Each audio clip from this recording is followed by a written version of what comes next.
24 по 26 марта в городе Москве проходила международная научно-практическая конференция «Обменяемся знаниями». В рамках данной конференции было запланировано 3 мероприятия. Это конкурс научно-исследовательских работ в форме стендовой защиты, соревнования робототехников. Было очень много стран-участников, такие страны, как Италия, Чехия, Румыния, страны бывшего Советского Союза, и были представлены практически все регионы России. В соревновании робототехников наша команда заняла абсолютно первое место. В конкурсе научно-исследовательских работ направление математика, работа «Наглядное доказательство теоремы Пифагора» было достойно 3-го места. Проекты по робототехнике, они были действительно уникальными и социально ориентированными, поэтому они были достойны 1-го места, и работа понравилась абсолютному большинству жюри. Работа по математике, она тоже отличалась оригинальностью, так как сам проект, сам макет сделали ученики своими руками, и этот макет, в принципе, может быть использован в образовательных целях. Я думаю, здесь сыграл роль комплекс факторов, то, что работы были оригинальными, уникальными, и дети хорошо представили эти работы.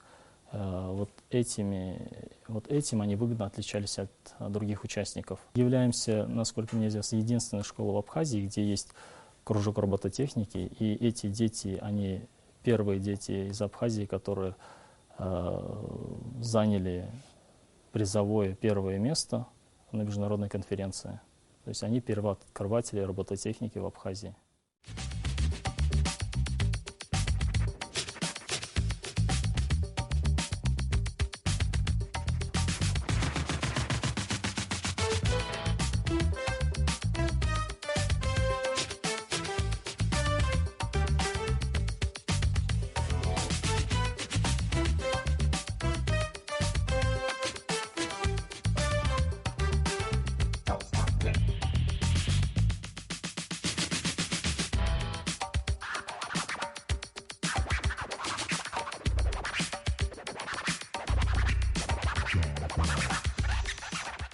Это робототехническая платформа «Вера» для детей с детским церебральным параличом.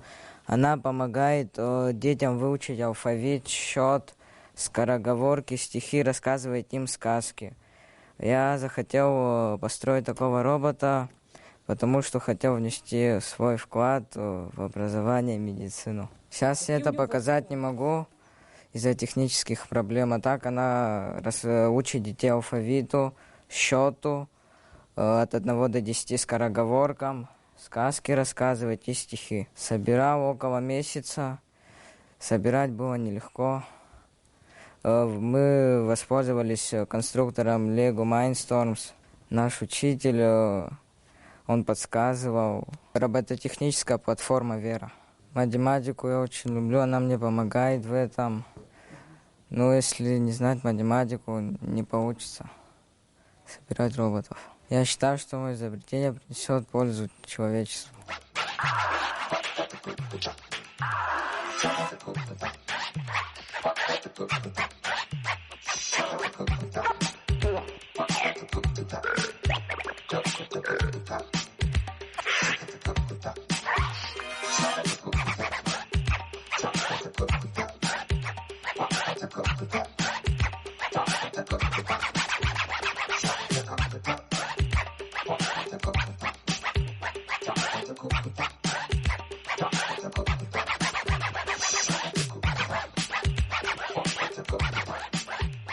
Наш проект называется робототехническая платформа Барс. Он нужен для того, чтобы играть и кормить домашнего животного, домашнего питомца, когда нету никого дома. Это игра лазером. Ну, лазера сейчас нету, просто его нужно прикрепить, и собака или кошка начинает бегать за ним. Здесь стоит телефон, ну или же камера, можно поменять на камеру и с расстояния видеть. Сейчас начинает кормить. Через это выдвигается, и питомец подходит и кушает.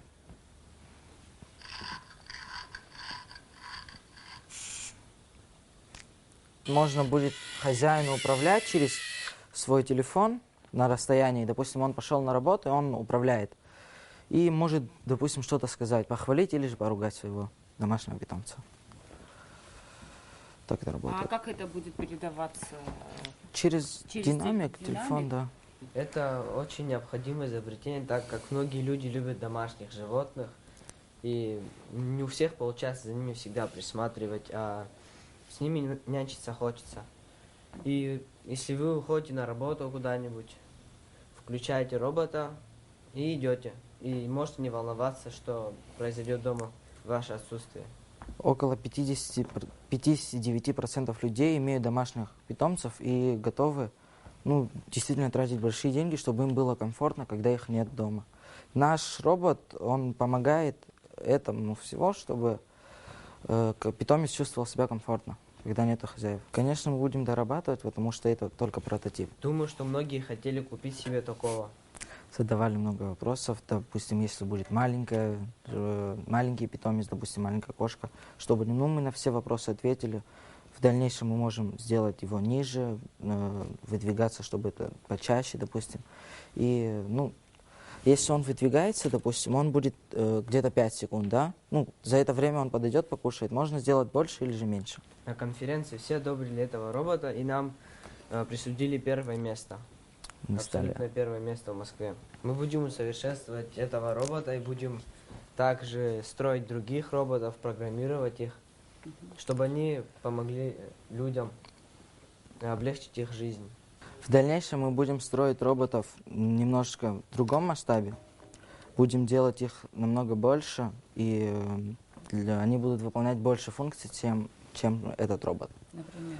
Допустим, если мы будем делать робота для помощи людям, в хирургии, да, то будет несколько функций, допустим, чтобы он либо камерой что-то приблизил, разные функции.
Наша проектная работа называется «Наглядное доказательство теоремы Пифагора». Теорема Пифагора имеет огромное значение. Она широко применяется в геометрии. И тот факт, что существует около 500 различных доказательств этой теоремы, свидетельствует о гигантском числе ее конкретных реализаций. Не каждый ученик может освоить материал по геометрии. Всегда актуально применять наглядные материалы для более доступного доказательства той или иной теоремы. Целью нашего проекта было рассмотрение основных доказательств для более доступного понимания наглядных материалов. Основными доказательствами мы бы хотели выделить простейшее доказательство и доказательство Евклида. Простейшее доказательство получается в случае равнобедренного прямоугольного треугольника. В самом-то деле стоит посмотреть на мозаику равнобедренного прямоугольного треугольника, чтобы убедиться в справедливости этой теоремы. Идея доказательства Евклида состоит в следующем. Попробуем доказать, что половина площади квадрата, построенного на гипотенузе, равна сумме половин площади квадратов, построенных на двух катетах. А тогда и площадь квадрата, построенного на гипотенузе, равна площади квадрата, сумме площади квадратов, построенных на двух малых катетах. Площадь вот этого квадрата, построенного на гипотенузе, равна сумме площади квадратов, построенных на двух катетах. Вот оно заливает вот этот антифриз, который мы туда залили, равномерно в площадь, которая построена на гипотенузе. Наш проект очень даже хорошо оценили, потому что мы это делали сами, своими руками. Не хватает моего товарища Рашида Кушба. Вот он тоже помогал в этом. И наш учитель Нияз Кайнуддинов. Многие заинтересовались, это на конференции заинтересовались многие, потому что такой проект вообще есть, как я сказал уже, около 500 различных доказательств, но мы выделили 2 простейшие и доказательства Евклида. И как бы вот эти 2 мы подробно разобрали, своими руками сделали, и за это нас очень даже хорошо оценили. Евклида мы подчеркнули, потому что он... Как говорится, самый первый, который упомянул о пифагоровых штанах, то, что пифагоровые штаны на все стороны равны.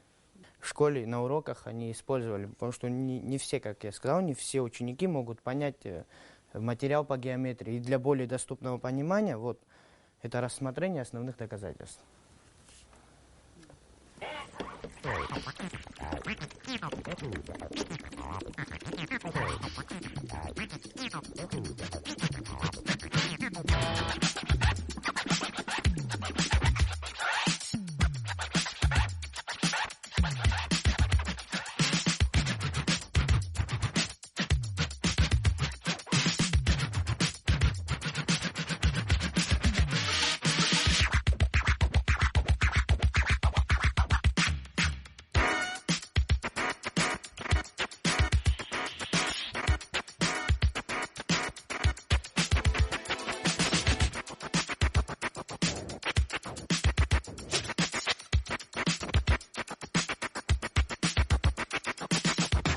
В начале этого учебного года в нашем лицее открылся кружок робототехники.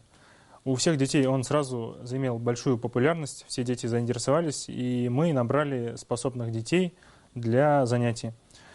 Первый раз мы ездили в Уфу на Олимпиаду, там заняли мы 3-4 место. Для первого раза это был даже очень большой успех. И вот сейчас мы ездили на конференцию в Москву, и наши ребята заняли почетное 1 место. Ребята собирают роботов с помощью конструктора Lego Mindstorms. Все знают известную компанию Lego, которая производит игрушки. Так вот, эта компания начала производить вот такие наборы. Анна в разобранном виде, это проект уже у нас такой. В этот набор входят двигатели, датчики, вот маленький двигатель и сам непосредственно блок программирования. То есть ребенок может любую идею, которая в его голову пришла, осуществить, собрать. Мы с ребятами отобрали идеи, посмотрели, есть ли такие идеи уже. Такое требование было в конференции, что робот должен быть уникальным, чтобы такие же роботы не попадались.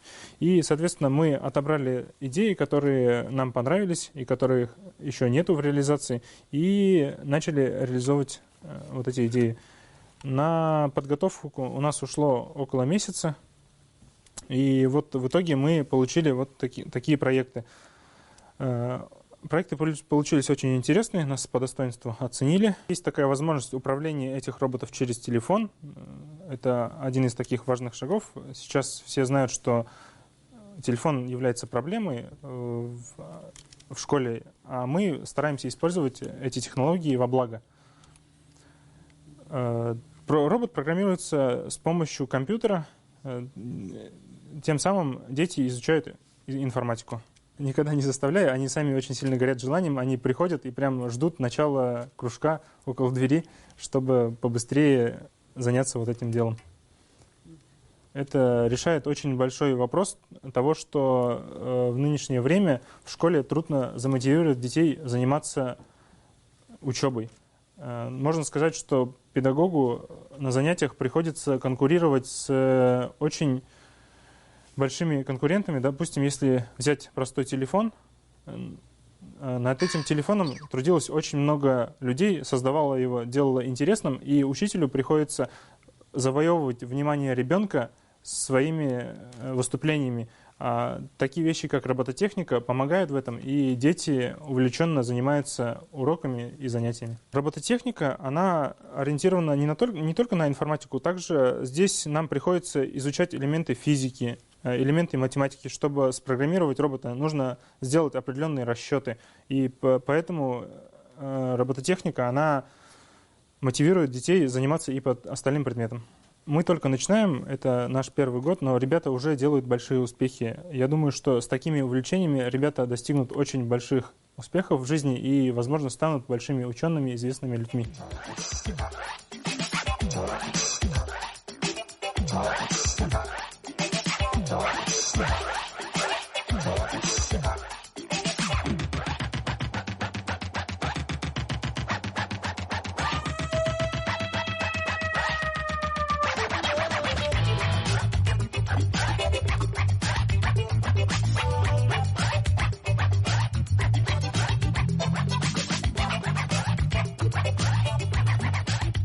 Хочу выразить огромную благодарность Гагарскому лицею-интернату, которая дала возможность нашим детям, во-первых, сегодня выехать за пределы нашей республики. И неоднократно наши дети увидели, чем занимаются их сверстники, какие у них увлечения, и показали себя.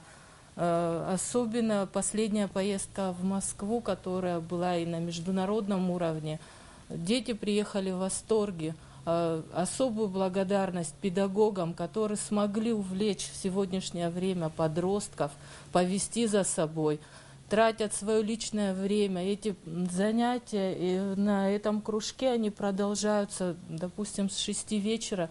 Дети наши в 11 могут заканчивать, и нету никакой усталости на лице. Это все с удовольствием, в это вкладывается душа.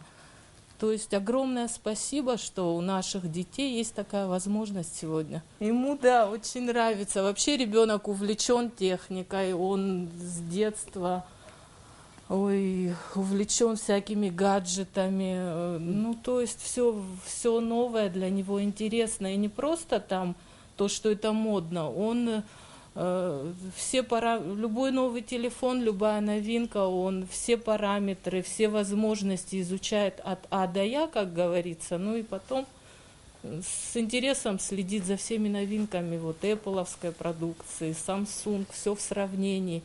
И все это, все эти вот как бы знания, которые он получал самостоятельно, проявляя свой интерес, вот он нашел человека, который это смог все в жизнь перенести на этих роботов.